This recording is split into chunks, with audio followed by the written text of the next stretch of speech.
I'd like to recognize Senator Cruz. Thank you, Mr. Chairman. Welcome to both of the nominees. Ms. Clark,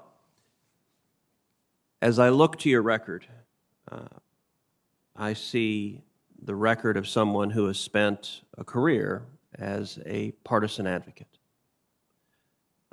Last year, you wrote an op-ed in Newsweek entitled, "I Prosecuted Police Killings, Defund the Police, but Be Strategic."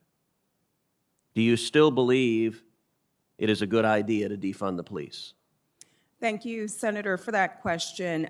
I do not support defunding the police. The impetus for writing that op-ed was to make clear that I do not support defunding the police, and I spend considerable time talking about the need to channel resources to places such as mental health treatment to alleviate some of the burdens that we place on the doorstep of law enforcement, some of the issues we ask them to wrestle with that are outside their core competency. But Ms. Clark, let me, and we have limited time, so let me, you say you don't support defunding the police. You just said it twice.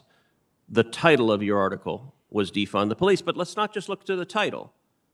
Your article begins by saying that the national protests we saw last year, quote, opened up space for transformative policy discussions. You then continue to write, into that space, and this is a quote, into that space has surged a unifying call from the Black Lives Matter movement, defund the police.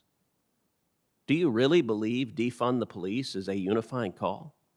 I don't support defund the police. I'm reading from your article. Do you disagree with your article? Amidst the demonstrations and protests, I wanted to provide a different perspective. I don't support taking away resources from police and putting communities in harm's way.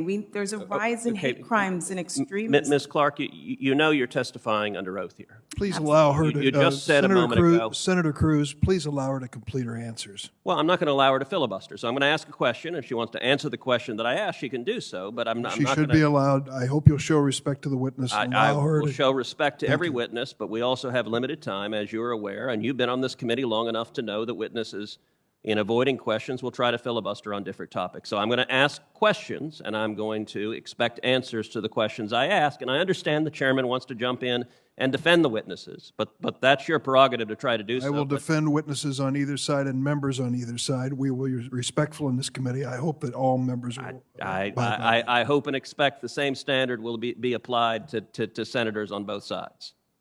Now, let's return to, you just said you don't support cutting funds from police. I find that astonishing and, Ms. Clark, frankly, not credible, because I'm holding the article you wrote, and I actually pulled out a highlighter and highlighted the beginning of each paragraph going through. And about midway through, you have a paragraph that says, we must invest less in police and more in social workers. The next paragraph is, we must invest less in police and more in social support to our schools. The next paragraph begins, we must invest less in police and more in mental health aid.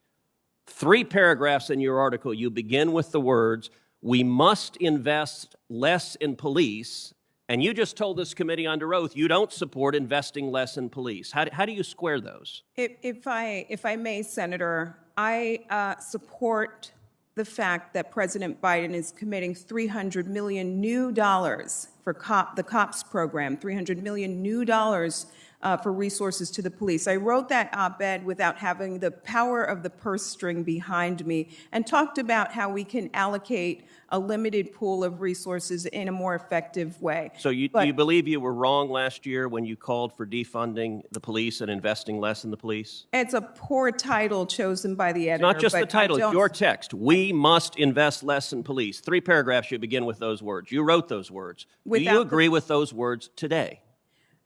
Without the power of the purse string, I wrote those words. But President Biden is committing more resources to police, and I think that's a great thing, Senator.